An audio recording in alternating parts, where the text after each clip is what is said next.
Something sinister lurks in the shadows. Something deep, dark, deadly. Something we should all be afraid of. The city of Scarenthel harbors a secret enemy, a threat that endangers the entire world of Arendor. Only a few know of its existence. Even fewer seek it out. And among these, only 10 have a chance of learning the truth. They do not know what peril lies ahead of them, but one thing is certain. If they fail, Arendor will fall.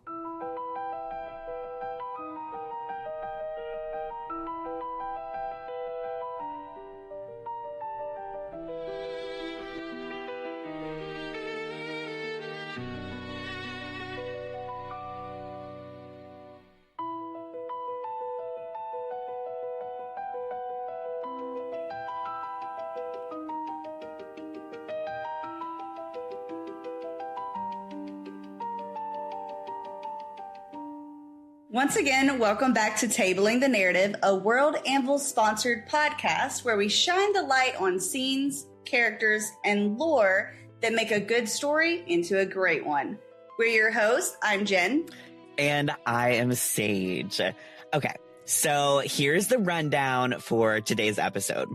First, we're going to take a look at some of our cast's favorite moments from these most recent sessions for our ongoing Daggerheart campaign, Oathfire.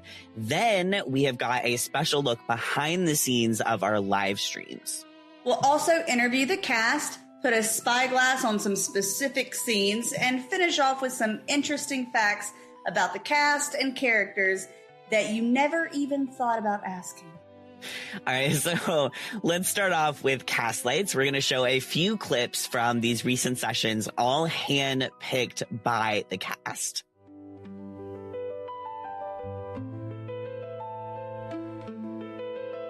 So, the first one I want to mention is Shurian and Mist in Team 1's session, doing this kind of like tag team for Daggerheart tag team in midair. I thought that was so cool. Going to initiate the tag team.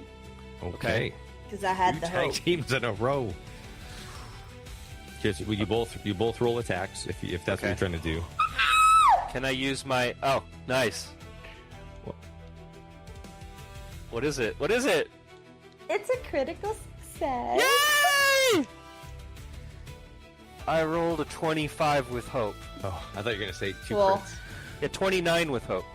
Would you like to take the 29 with hope or the critical success for your attack? Critical success. I think we're going to take the critical. So, just as a friendly reminder to everybody, the way that we roll critical damage is you take the maximum possible roll for your damage dice, and then you add the rolled value of your damage dice. And then because this is a tag team roll, we add that shit together. And we apply that to the Vornicrave. We also do, and I feel like it's probably prudent to mention this, we also do the optional massive damage rule. So if you double the severe damage, you can do 4 hit points worth of damage. So as you walk me through how this critical strike lands on this Vornicrave, as Sharon is hanging on to his sword, which is stuck in the mouth, and you start flying downward. So Shurian with one hand is going to grab one side of the Vornicrace's head, and then once he's got his grip in it, he's going to grab the other, and he's just going to try and squeeze its skull as hard as he possibly can, and then just basically try and shake it around, get it off balance, and give an opening to Mist for the final blow. And then Mist comes flying down using, the speed from the fall fly damage, right? And then just kind of hits perfectly on that joint and it just snaps. Can it fall off? Can it hang? What, its head? No, I'm doing the wing. Oh, the wing. Oh, I'm sorry. He was holding. I mean, it can affect. It can ripple up to the head some. I'm just saying, it could do So that. Break its back. Just Yeah, a point of clarity, you were coming down from 60 feet, but you moved to 30 to attack. So in that movement, you were just... So as you come down and you just bare knuckle this thing in the shoulder, as Sharon is like canting its head to the side, and you deliver this strike. It took 4. So 165 was the total number of damage. Now you said there was a push involved as well, right? Yeah, so it shoves him down 10 to 30 feet. Okay. So as you deliver this large bone cracking attack to the shoulder, you hear as the arm just sort of like twists and turns, and you hear this loud screech as it comes flying backwards. Still clinging to this thing's body, though, is Shirian. But as it falls down, just completely disoriented from this huge attack, and as you begin to slowly fall down, you can see in the distance this thing just rocket towards the ground. And falling from close range, both Shirian and this monster take 1d20 plus 5. Okay. 12 plus 5, 17 damage. In the case of the Vornicraith, it is an additional point. What I would like to do is, as Shirian is falling with this creature, once he gets into far range, I would like to kind of extend my hand as quick as I can, reach for him, and as I do that, and then I'd like to have like a ghostly hand just kind of extend forward so that I can touch him, and then I cast that spectral mist, so he goes incorporeal. Which also makes him immune to physical damage on top of like switching back after he passes through an object. So as they're plummeting to the ground, you sort of reach out with this spectral energy, and it wraps around Shirian, and he turns into this incorporeal form and just falls right through, then slowly resurfaces. And as the Vornicraith goes crashing down directly below. I loved that. I actually picked that one. And in general, I really just loved the combat that we had as Team One. Everyone just like worked together really well. It was kind of like us figuring out how to move together as a team. That's obviously not like a specific highlight, but I just wanted to mention that. I thought it was so cool. Go watch the episode if you haven't already. So, all right, look, when I was picking cast lights, I was like, in our session, there were so many that I just loved because there was a lot of detail and a lot of like callbacks to the Shattered God, to which Jen and I also played in. So I'm going to list these off, and we're going to have Ghost pick which one or ones that he wants to include. All right, look, so we had Raish Thalris from the Shattered God, kind of literally like a guide-ish in the Shattered God for our characters, right? We had Raish coming in, which was so cool to me. It's very nice to meet you, Em. My name is Raish. You may call me Founder, if you'd like. Some people do. You don't need to. He literally mentioned Saint Flicker, which is actually Hal's previous character, Halm, from the Shattered God. You know, I used to know a guy who was splendid. Used to call him Saint Flicker. Interesting fellow. He mentioned something like saying Echo Willing, right? Like referring back to Echo as a god, which again, Jen actually played. I mean, you know I'm not good at stealth. Echo, protect me. You're going to drive me to an early grave. I loved Raish, like going to the side and talking to Ellum. Are you sure? He seems to be talking to himself. Could you speed it up, please? Oh my God, 20 years of this. Quite honestly, you can take any form you want. I have Fungro.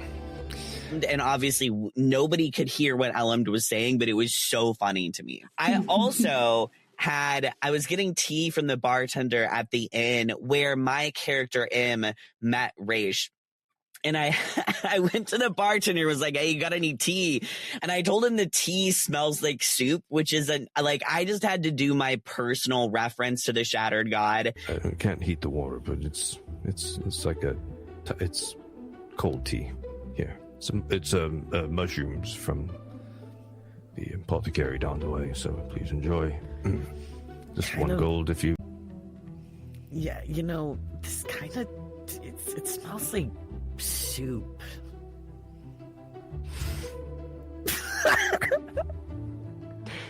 Ghost actually followed that up in Team 2 with like an interaction with Dipper where he was at the same inn talking to the same bartender, getting the same tea that had mushrooms in it. Raish actually mentioned Dipper in Team 1, calling back to like, hey, I met this guy, the scroll's safe, whatever. Yes, I met a boy earlier today who I believe has it safely locked away. No worries there. Strange boy, actually. Calling him a boy might be not right either. It's not for you to be concerned about. And this was hilarious to me. There was also a scene, right, in Team 2 where after Im had already had their interactions with Raish, Raish was like talking to Dipper, and Dipper put this mushroom in Raish's mouth, and Raish turns to this like not there element, right?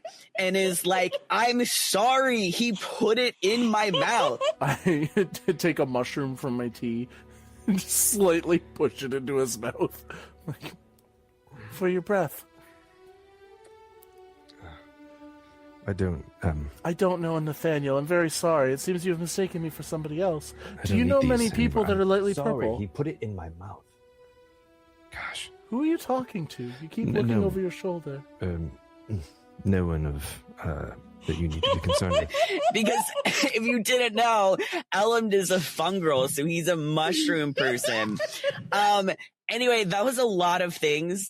Some really great stuff happened these past 2 episodes. Some stuff I found hilarious and some just like great stuff. So anyway, I thought that was fucking funny. I'm so sorry, boys.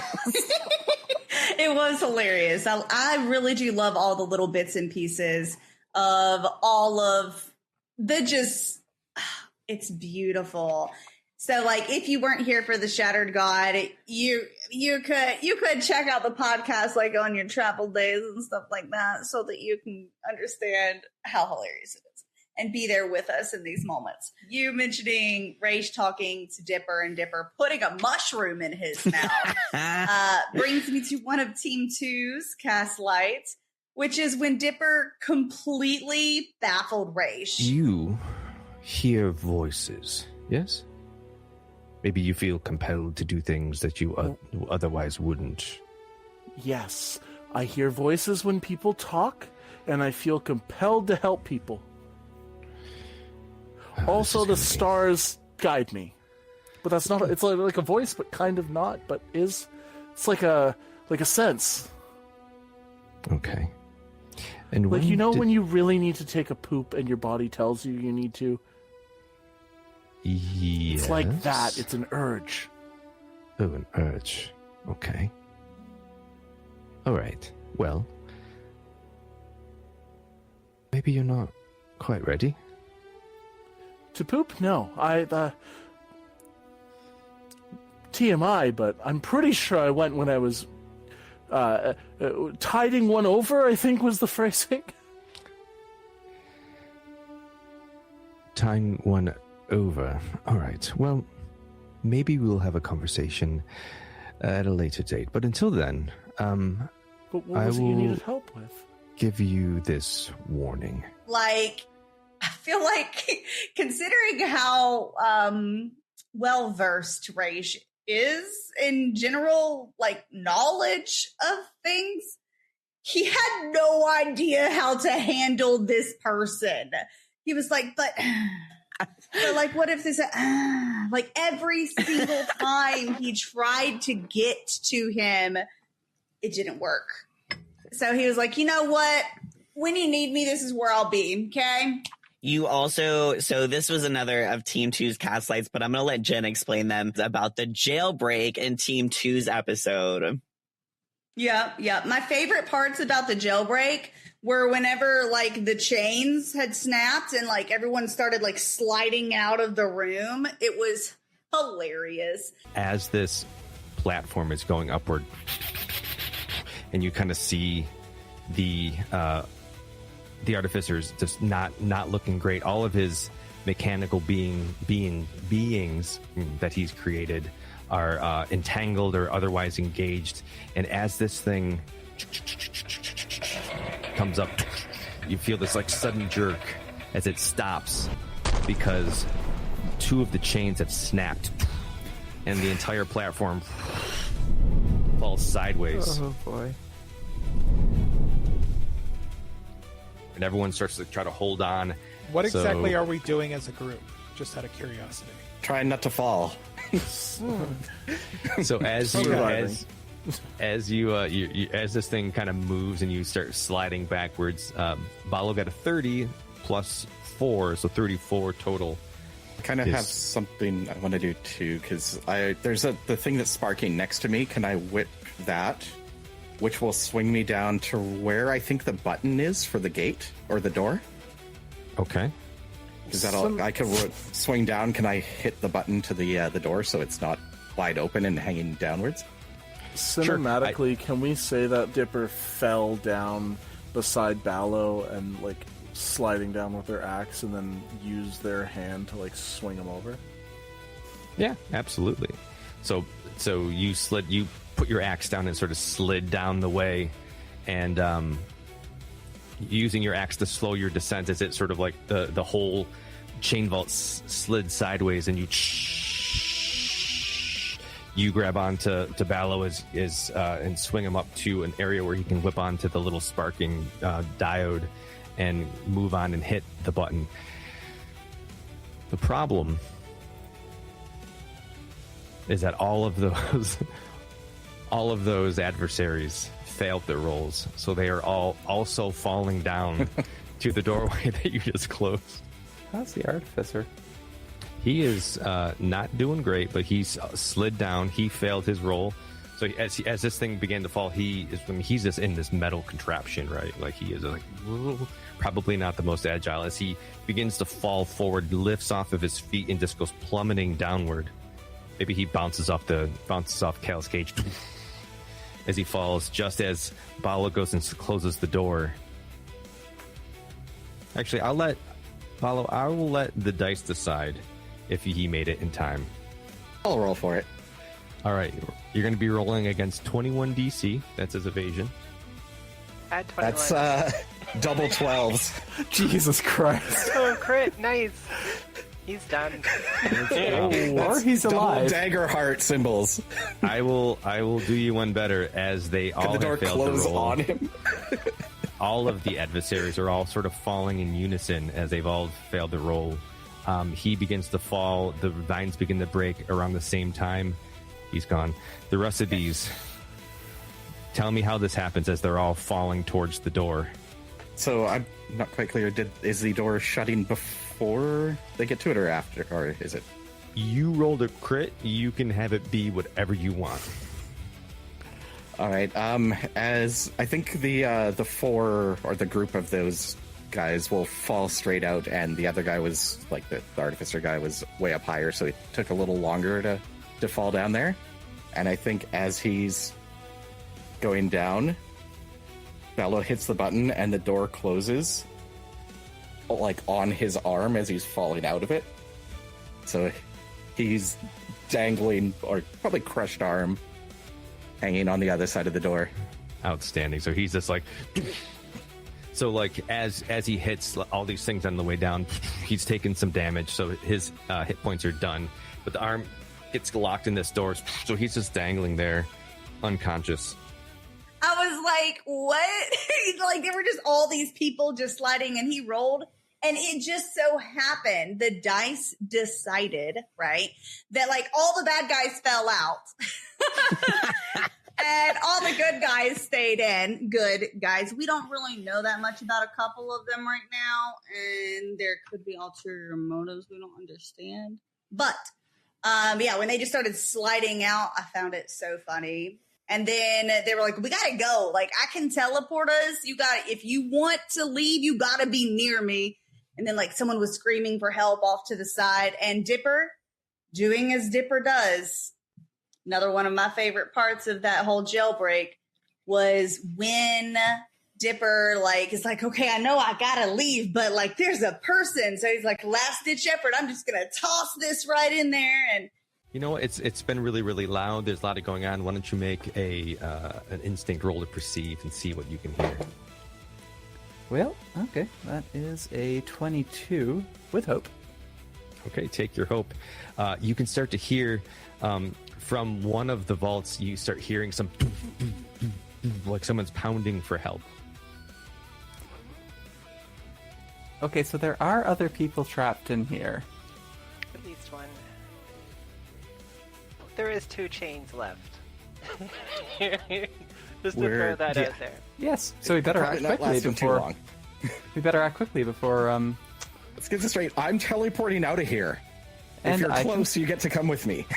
Yeah, this is a jailbreak. I do think, as much as it would be nice to save that person, if we can do it in one action, maybe. This is the cell. I'll show it on stream here. This is the cell in which you hear knocking. We could take one more. Yeah, Can I quickly try and do, throw my axe out? I think I'm within close range of that cell, and just try and like strength into the lock of it or something to break it open. We're going quick. I'm gonna spend a hope for selfless courage. Okay. Can I spend a hope to help out? Absolutely, help an ally. The DC for this is going to be 17. That's a 4. 4. Okay. I have a +2 because of selfless courage. 21, I believe, would be the final number. All right, 21 is successful. Tell me how you do this. I'm going to gain that fear. I'm gonna whip my. I'm gonna take my axe and I'm gonna actually use my regular strength instead of relying on it flying. I'll drift down and basically stabilize you with one claw. Gives me the leverage to be able to throw this thing as hard as I can. It slams into the lock, hopefully causing it to crack open. All right, so as you come up and you absolutely just decimate this dial on it, which does not seem like it should be the right solution for this. But as it happens, you hear,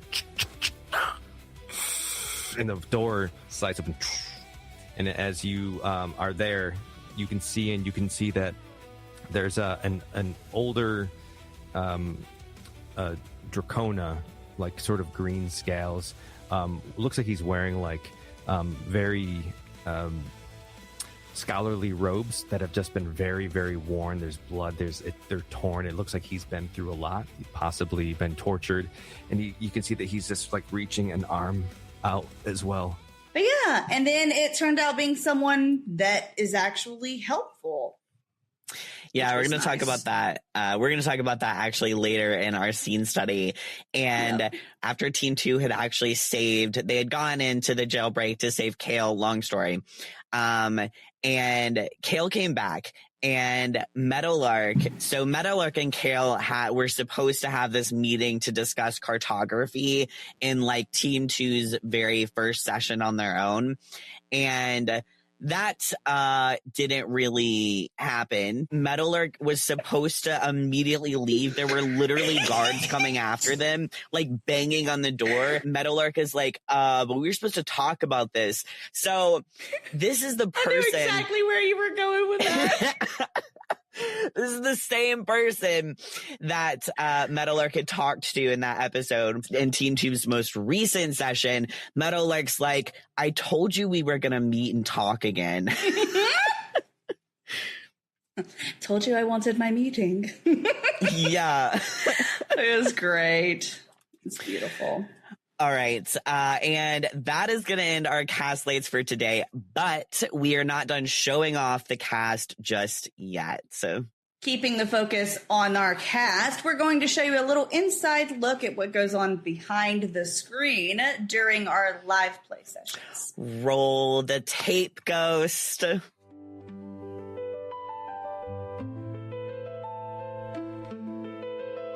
How did you feel like this session went? Very well, honestly. Even though we rolled like complete dog doo, I was like, I think strategically, is Farkram only reading us one die? No. No, exactly. That's how I felt too. No, strategically, I think we worked together very well. Took advantage of the tag teams. I used Juice to their full extent.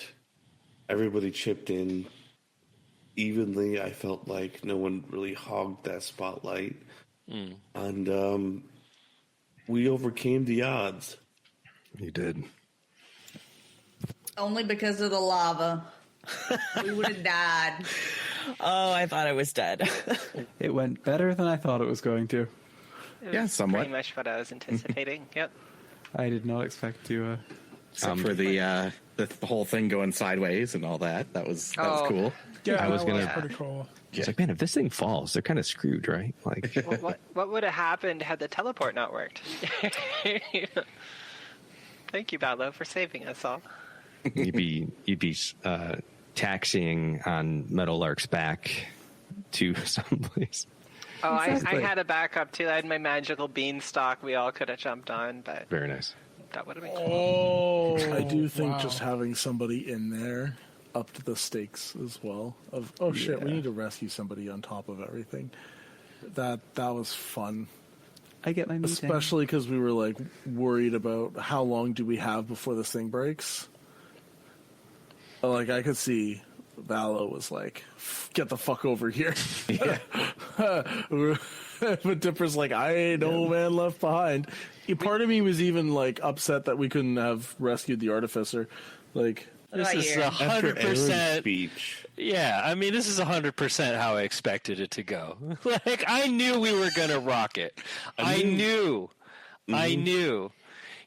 The players, once you get them into a combat, you can, look, you can throw all these different complications. That's what makes things interesting. You should make it hard. Because that's when it pushes us to start realizing we better do a tag team. We better do X. We better do Y. We better do, these things to start to work together. So it was the difficulty that pushed us to it. But I knew we were going to, I don't know, maybe one of us was going to die, but, and maybe, there's probably going to be a combat where, it's going to look bad. It's going to look worse than this. This is just the opening. This is the opening volley. The other thing I noticed about this session, I love the lore drops because this is where you get to leverage the previous season starts to come into play in all these ways. And I was a watcher. I was a viewer of the first season. So if I had just been watching today, I love it when you have these callbacks, but they're done in a smart way. It's not, oh, look, here's Raish. He's tending the bar. No, he's got a real thing to do, and to it was done in a very smart way. And I really, as a viewer, I really appreciated how that all went down. That was an amazing scene. I did purposefully do what I did with the Accords so that literally nobody in the group knows where exactly it is, which does provide us some protections against truth spells or potentially even getting searched. The way it's hidden right now will make it a bit harder if somebody tries to find it on us. But it also has a really unique thing of if we want to get it out, we don't know it's on us. Even that, it's why us outside of us want to be good? I admit that's kind of why I was trying to push that a little bit. I'm going to follow the plot wherever the plot goes, but I'm still always interested in... Meadowlark has alternative motivations here, and we definitely do, for sure. Ultimately, we're trying to find a kid. Yeah. And I want revenge. The thing that threw me for the biggest loop, which I like, the thing that threw me for a biggest loop was communing with Im's otherworldly being. That's what I was okay, I wasn't really expecting that, but now I'm imagining different things. So theories about the Vornicrape and the whole plot of the Emperor, I have no idea right now. However, I'm starting to, I don't know. I liked that because I think it's going to influence the way that I play him. Your motivations are split. Yeah. I feel like going behind the screen and seeing all of these interactions and shared thoughts among the cast really shows that there's more to Oathfire than what you see on the surface. I think it's the same with stories or whole worlds like Arendor, right? A story isn't really a story without all of these little behind the scenes puzzle pieces that have to be put together. And a world isn't really a world until all of the moving parts come together. World Anvil sponsored this episode of Tabling the Narrative, and it's actually something that's helped us put together both the story of Oathfire and the world of Arendor itself. Yeah, so using worldanvil.com, you are able to piece together aspects of your story, things like character profiles. You can, plot points and timelines. If you're creating a whole world, you can use it to craft different settings or create a world structure or summarize historical events or really, honestly, a lot more. If you're a story creator or a world builder, worldanvil.com can really help you with everything you need to bring your vision to life. Right now, worldanvil.com actually has an annual membership. Any annual membership is currently 51% off if you use the code Ghostlight. Just in case you didn't catch that, there's a link in the description for you. But for now, let's focus back on the cast and their characters. We're heading back under the table.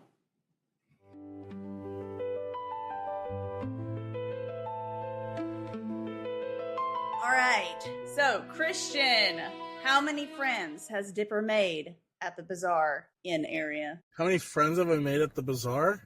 Yeah, has Dipper made? I think the answer is probably lying somewhere between 10 and 30. Sounds about right. It depends on your I wonder if definition he of has friends. Okay, what if it was Dipper's definition of friends? Oh, but like 50, 60. Gotcha, understood, yeah. Everybody in the room. Beautiful. Everybody who I passed by and smiled at. That actually has something to do with the question I was going to ask later, but I'll go ahead and ask it now. So this past episode, Dipper gave a little memento to someone he had just met that was apparently helping his friends out, but kind of met him in the heat of the moment. Doesn't really know much, right?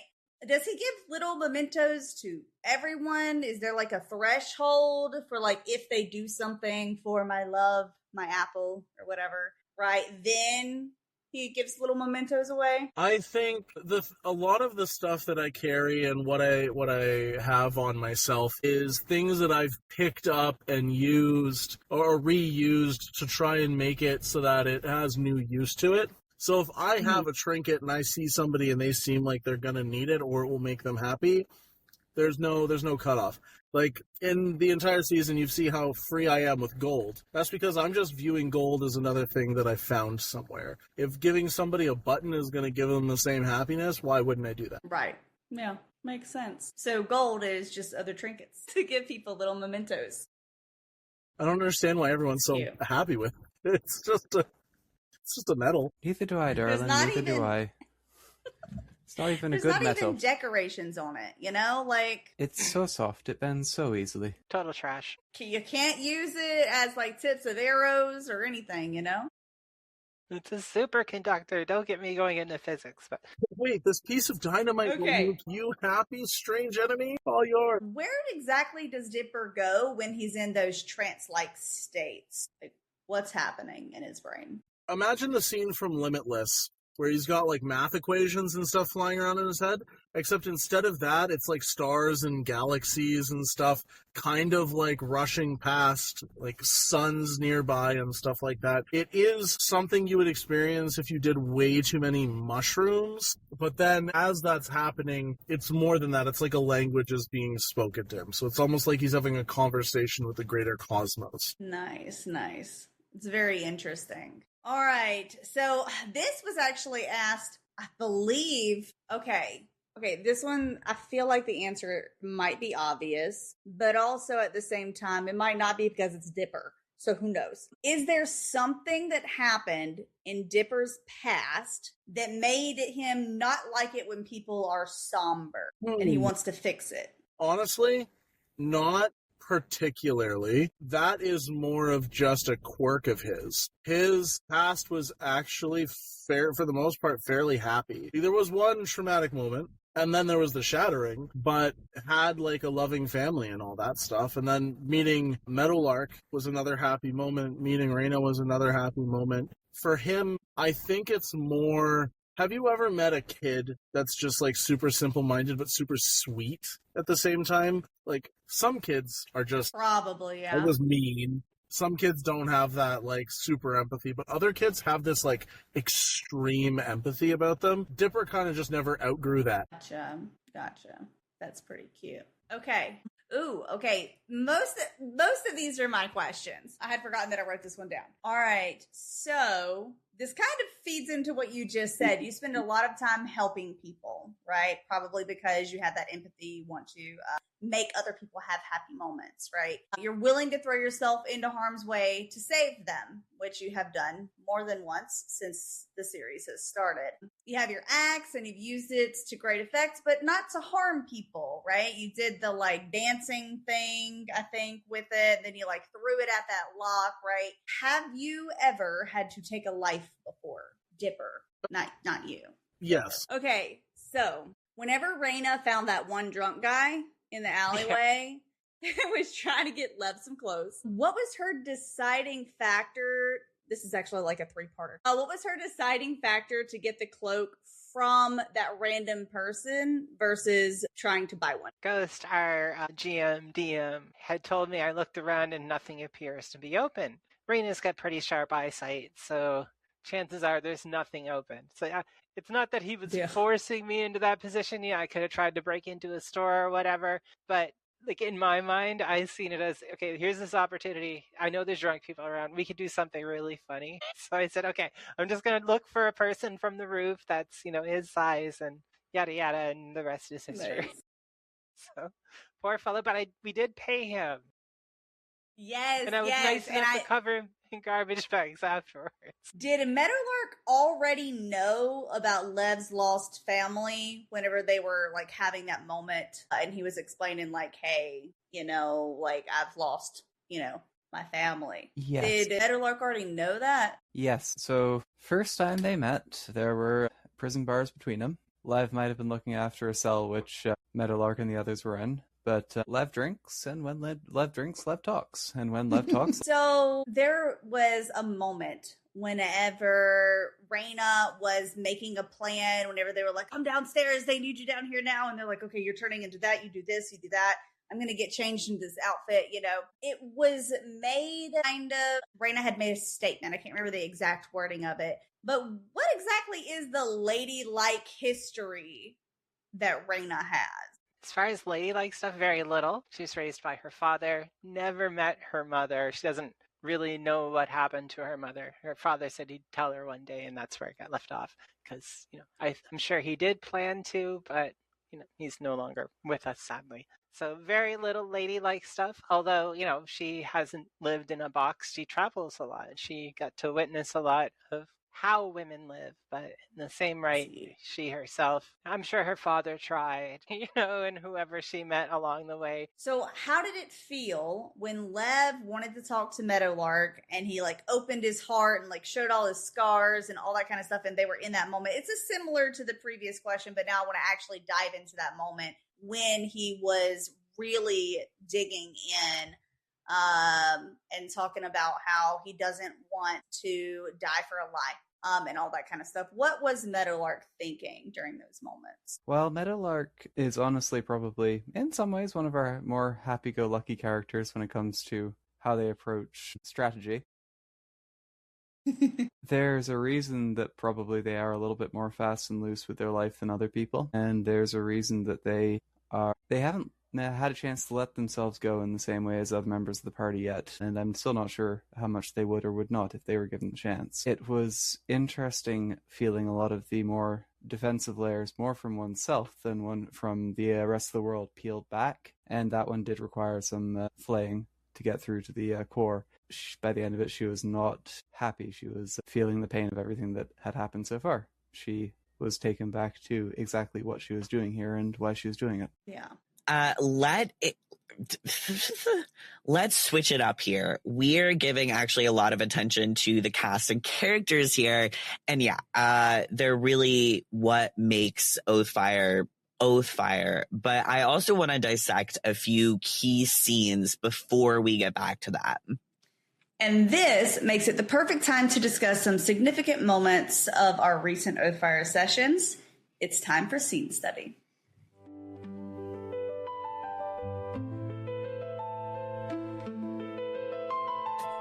Okay, so we're going to dissect a scene here. This was at the very end of Team 1's session. This was my character talking to Raish Fowris, who gave us a lot of really important information that we kind of need to know, I feel like, to take these next steps to kind of uncover this mystery that's going on. So Raish told us that someone must know the way of the Eidolonare. That, this had to happen for them to mark the beast, change its life cycle, and that they wanted to do this to cause chaos, especially with the Emperor dead. That leads Raish to talking about the Emperor's progressive ideals. So previously, the previous Emperor who had Scaranthel totally closed off. This new Emperor invited, all of these representatives, opened his doors to all of these different kingdoms. And this was not popular in certain parts of the Imperium. There are a lot of people who believe that the people who are not of Dracona descent are just kind of below the Dracona.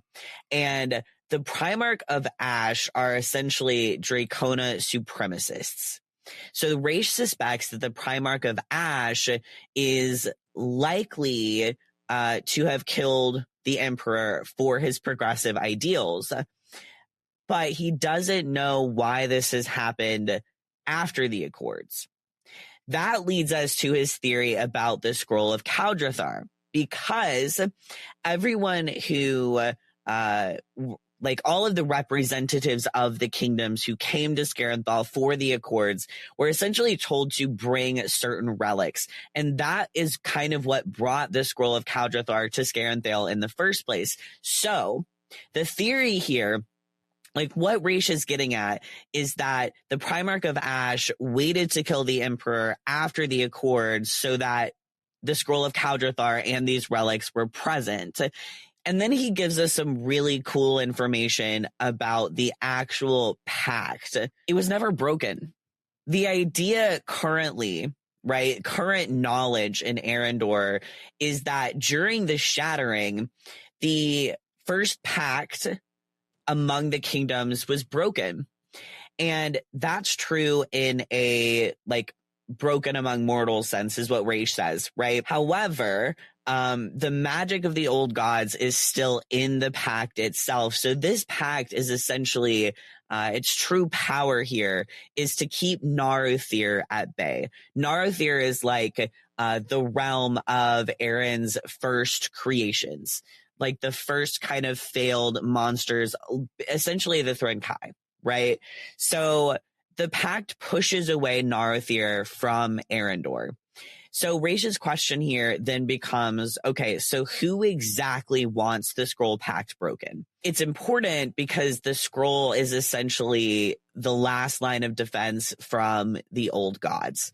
So I'm going to talk about Im's vision, but first, Jen, I want to get your thoughts on all of the information that Raish kind of gave us. Yeah. So, okay. We've known from the beginning, ever since we looked at Oathfire as we were prepping for Oathfire. So it was our third episode of Tabling the Narrative, where we were talking about like the different aspects of, Drakarn, Scaranthale, like what was it going to be like when we were there and stuff like that. We talked about a lot of the different groups that are in Arendor as a whole now, one of them being, the Eidolonari. But it was mentioned then, we did learn about how there were people that were against them opening their doors because they believed that they were better than everybody else. There are some aspects of this that are a little bit real. But anyways, whenever he said that he suspects that someone wanted him dead for his beliefs, but they don't know why it was brought up after the Accords. Me personally, I don't know if it is the Dracona that are doing it. It's difficult for me because I know about the Eidolonari. Because it has to be someone that knows about the Eidolonari. This is some random little outpost of the Eidolonari. It was mentioned in one of the interviews we had with Ghost about how, like, maybe she's being punished for something because she's in some random outpost in some random location. Because, like, there isn't a strong presence of Eidolonari here. And if it was one of the supremacists that were doing that, right? How did they know Eidolonari stuff? Like, there's no link to me. I don't see the link between the two of them. Now, it could be that, like, I'm sitting here thinking, well, the Dracona can't be, like, Eidolonari. It doesn't make sense for this area to be void of Eidolonari. If there's one here, it's weird. So, like, it's odd to me. It's something about it just doesn't sit right. But he could still be working with an Eidolonari that's not Dracona. But that also doesn't sit right because of the whole, like, they think that they're above other people. But then if they're just viewing them as them using a person, I guess it's fine. But yeah, so that part doesn't sit well with me. I'm not fully convinced that it is. Still could be, and I'm just missing pieces to the puzzle that haven't been revealed yet, but I'm not fully convinced. And then as far as the scroll of Kalchathar is concerned, like, I had mentioned during one of the episodes, I don't know, and I don't even know if it made it into the recording, but I had mentioned how I thought that, like, the pact was broken and stuff like that. But then I was saying, to add to that, all of the leaders of all of these, like, kingdoms and nations and stuff were also dead. So it's not just that the scroll, like, that the pact is broken, but the people who wanted the peace in the first place are broken. And this basically kind of proves that even more, because there never was a peace that truly kept the mortal nations together. That's not what it was for. That's not what the magic was for. The magic was for this last line of defense against, the Thrin-Kai. But I thought that was neat, that I was basically kind of proven right, that it's really about the bonds of the people and their wants and desires and everything just being upheavaled from the shattering that started making it to where the people themselves stopped acting on the pact. I'd like the idea that the scroll wasn't needed for the level of peace that they had, which means it's possible to do it again. So Yeah, that's very true. Hope. No, I think you make a lot of good points about like addressing those two issues, right? I think you make a lot of sense about like the question of the connection between the scroll, the Emperor's death, the Idolanare, like someone who knows about Idolanare, just information and practices, being involved in the Emperor's death, and just like that. Everything you said is very interesting to me. I think that's a big question too. Some of these ties make sense, and that one just kind of doesn't. I think we did talk about the difference between the pact magic and this kind of mortal, this choice, right? To make this pact amongst the actual kingdoms. I feel like we did talk about that. And I kind of like that too. I like what you said about it meaning that there's a possibility of the kingdoms being able to ally together again without, without some magical like thing. Yeah. It's the magic of friendship. Oh, no. Im has this vision of it being the time like during the shattering or really after the shattering. This is actually the final episode of the Shattered God, when the new gods are kind of standing and reforging Arendor, right? Bringing all these realms kind of together from where they had been shattered before, but it's not totally reforged, right? And essentially, Raish is telling us that the scroll is the last line of defense against, something bad coming. So Narathir is one of those realms that was not brought into Arendor itself in the reforging. However, it could if the pact scroll magic is broken. And then Raish kind of gives us a little bit of a thing to go off of, or rather that someone wanted the Emperor dead, and that's where we should start. This kind of, a lot of this information was also shared with Team 2 at the end of their session. Team 2 essentially breaks out Kale and the former Grand Archivist, who's one of the Grand Mages in the Assembly of the Imperium, Taz, from the prison within the Imperium. And Kale is the one who gave Meadowlark the Scroll of Kaldrathar in the first place, right? Out of desperation. Kale gives a little bit of information, right? She starts saying that the Emperor will never stop, and is very surprised when Reyna tells her that the Emperor is dead. She wants the scroll to get out of the city because we're not safe here. She also mentions that she fears that everyone that she thought was an ally on the council itself is against her.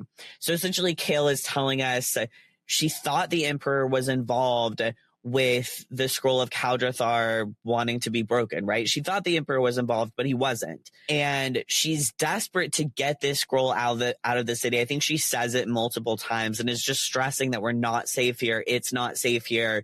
And they tell us here that they think that the Primarch of Ash or corrupted different agents are within all facets of their government here. So Kale ends up asking Taz, what do you know?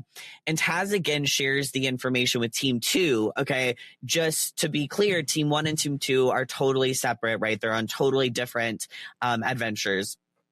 And they're kind of we've got two kind of storylines coming together here. So Taz tells the former Grand Archivist, tells them that he can almost guarantee that it was the Primarch of Ash who killed the Emperor.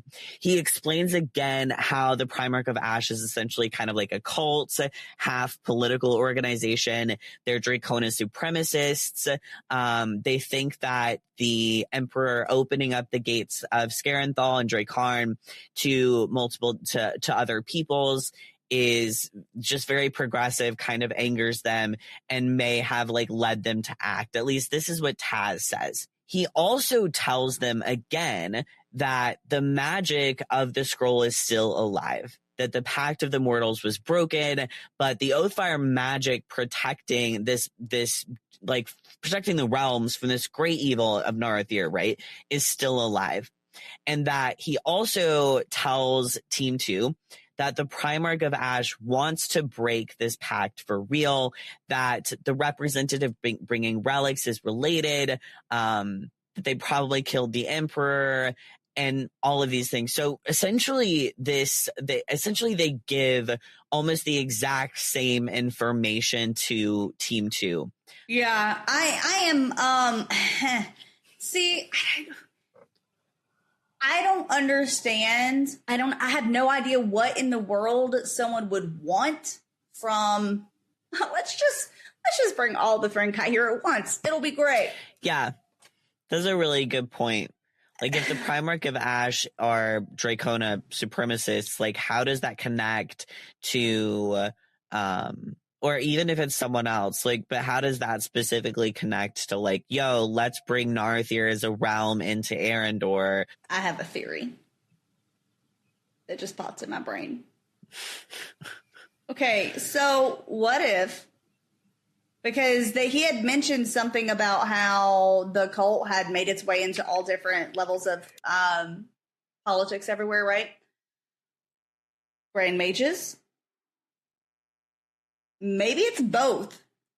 And their purpose, since they're like supremacists, right? What if they have found a way to shield their area specifically from the Thrinkai, and their goal is literally to kill everyone else? It's definitely a possibility. It's a little extreme. They need to calm down if that's the case. It's a bit much. Yeah, I think there's much. And with that, we conclude today's episode of Tabling the Narrative, but the story of Oathfire continues. With everything that we talked about today, I really feel like both of our parties are at crucial moments in the story. Yeah, both Team 1 and Team 2 have put together another piece of the puzzle here, and I have a feeling we're going to get more answers in our next sessions. Which means we'll have even more to discuss in our next episode. But for now, thank you for joining us for another episode of Tabling the Narrative. We'll see you next time.